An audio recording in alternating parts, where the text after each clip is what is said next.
There is a lake high in the Italian Alps where a church still stands in the water. Not the ruin of one, not a shape you have to imagine. A bell tower, gray stone, 5 centuries old, rising straight out of a flat, cold, blue-green lake with nothing around it but mountains and silence. In summer, tourists paddle out to photograph it. In the hardest winters, the lake freezes so solid you can walk across the ice and stand at its base and put your hand on stone that was laid before Columbus sailed. And if you ask the people who live on the shore what happened here, they will tell you that underneath that water is a village, their village. Streets, houses, a churchyard, a school. Everything a community needs to be a community, all of it drowned on purpose in the summer of 1950.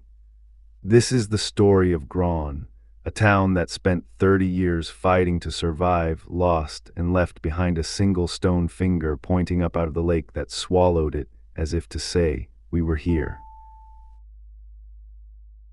To understand what was taken, you have to see what was there. High in the upper Vinschgau Valley, near where Italy, Austria, and Switzerland all meet, sat a village called Graun Curon Venosta in Italian. It stood almost 1,500 meters above the sea, in a broad, quiet basin ringed by snow peaks. Along an old road the Romans had cut through the mountains 2,000 years before. The people here were farmers and had been for centuries. They spoke German, they still do. More than 9 in 10 of them do to this day. They kept cattle on the high meadows in summer and came down before the snow. They were not rich. The valley was too cold and too high for that.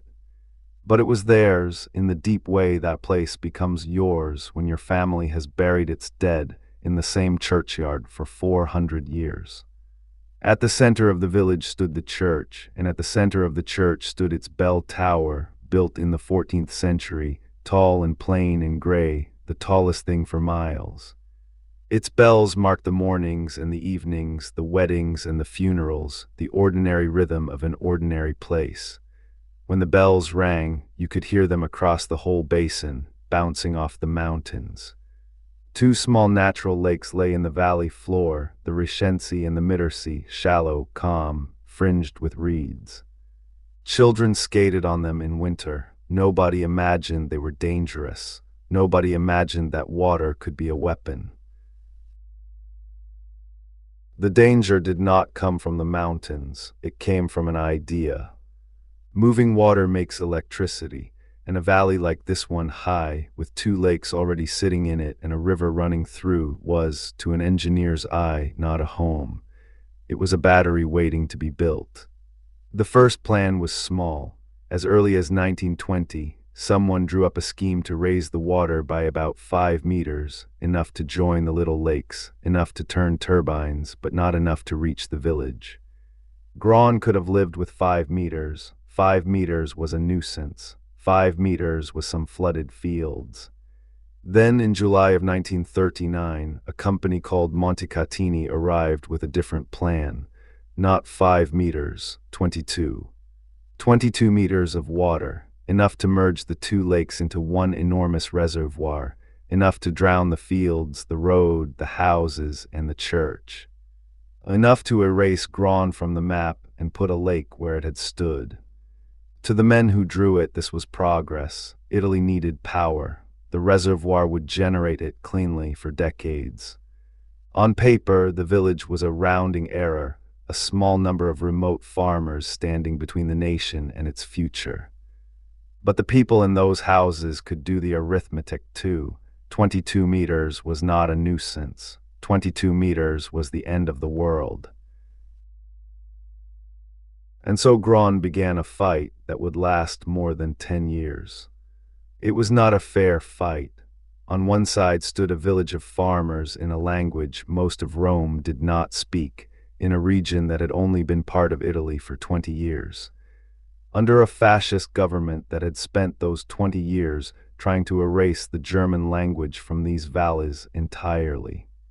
On the other side stood a company, an industry, and eventually a government that all agreed the water should rise. The villagers did what people do. They petitioned, they wrote letters, They pleaded their case to anyone in authority who would listen. For a time, they even had a sympathetic ear in Antonio Segni, a politician who would one day become the Prime Minister of Italy. It was not enough. History gave them one bitter, perfect illustration of how little their voices weighed.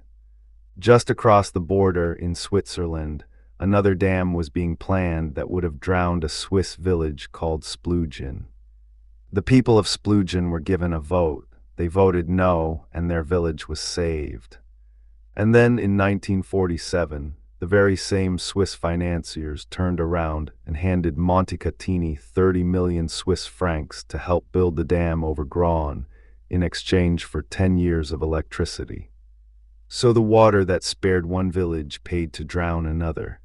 The only difference between them was that one set of farmers had been allowed to vote and the other had not.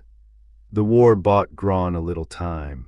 Construction on the dam had begun in 1940, but the Second World War and the resistance of the people themselves dragged it out for a decade. For 10 years, the village lived under a sentence that had already been passed, waiting to learn only when it would be carried out. The answer came in 1950. That summer, the work that had crept along for 10 years suddenly moved fast. Engineers went house to house. Families were told what they would be paid, sums most of them considered an insult, and told when they had to be gone. And then one by one, the houses of Graun were emptied and blown apart and pulled down, so that when the water came there would be nothing left to float. 163 homes, 523 hectares of farmland, nearly 1,300 acres of the fields that had fed these families for generations. All of it condemned. Some families took what they could carry and left the valley entirely, for Austria, for the cities, for anywhere. Others were resettled into a new Graun, built hastily on higher ground along the shore of the lake that was about to bury the old one. On the 18th of July, 1950, they came for the bells. The church tower, that 14th-century tower, the tallest thing in the valley, the one the whole village had grown up beneath, was going to be left standing. But its bells were taken down 1 week before the nave of the church was demolished and the flooding began. The last sound that tower would ever make had already been made. Then the dam was closed and the water began to rise. It came slowly, the way these things always do, not a wave, but a patience. It filled the cellars first, then the ground floors, then the streets. It rose over the doorsteps where children had been photographed on their first days of school. It rose over the churchyard, over the graves. It joined the two little lakes into one great gray sheet of water 22 meters deep, and it kept the shape of nothing that had been underneath. When it was finished, Graun was gone. Where a village had stood for 1,000 years, there was a lake, the largest lake in all of South Tyrol and one of the highest in the entire Alps. And out of the middle of it alone stood the tower. Why was it spared? The plain answer is bureaucratic. The tower was a protected historic monument, too old and too significant to simply dynamite along with everyone's houses. So the engineers who drowned the living village carefully preserved its steeple and left it standing in the water like a headstone over a grave they had dug themselves. It should have been unbearable, in a way it was, but over the years something strange happened. The tower stopped being only a wound and started becoming a symbol. The new village put it on its coat of arms. Photographers came from around the world to capture the impossible image of a medieval steeple rising from an empty alpine lake. It became one of the most recognizable sights in the Alps, and around it grew a legend. They say the people on the shore, the grandparents to the grandchildren, that on still winter nights, when the lake is frozen and the valley is silent, you can still hear the bells of Graun ringing from beneath the ice. It is not true, it cannot be true. The bells were taken down on the 18th of July, 1950, and never hung again. There is nothing left in that tower to ring. But you can understand why the story survives.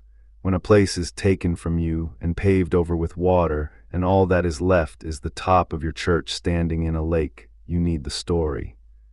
You need to believe that some part of the village is still down there, still keeping time, still refusing to go completely silent.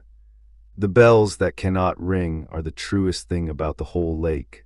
They are the sound of a memory that will not drown. Most of the year, the lake keeps its secret.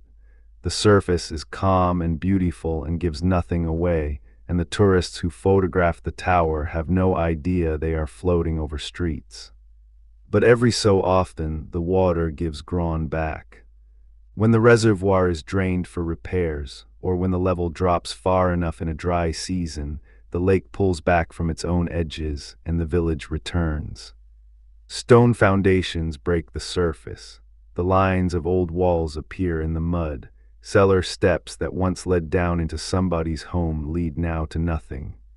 For a few days, you can walk through the streets of a town that officially ceased to exist more than 70 years ago. It happened in 2021, and the images traveled around the world. The drowned village of the Alps, briefly risen, its stones still lying exactly where its people had left them the summer the water came. And then quietly the lake filled again and closed over the walls and left only the tower. We tend to tell the story of a place like Grawn as a story about the past, something that happened once to somebody else in a valley you will probably never visit. But it is worth sitting with what it actually was. A community that had existed for 1,000 years was not destroyed by a war or a plague or a flood from the sky.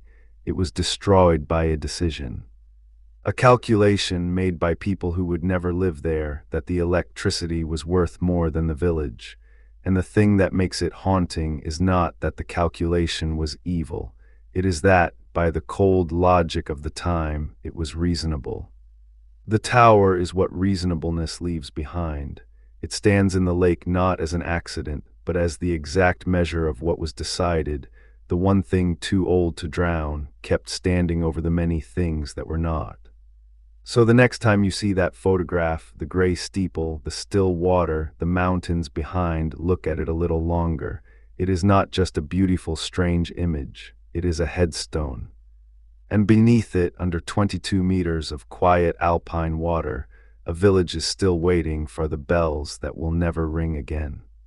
If stories like this one stay with you, the places that vanished, and the people who watched them go, then stay with us.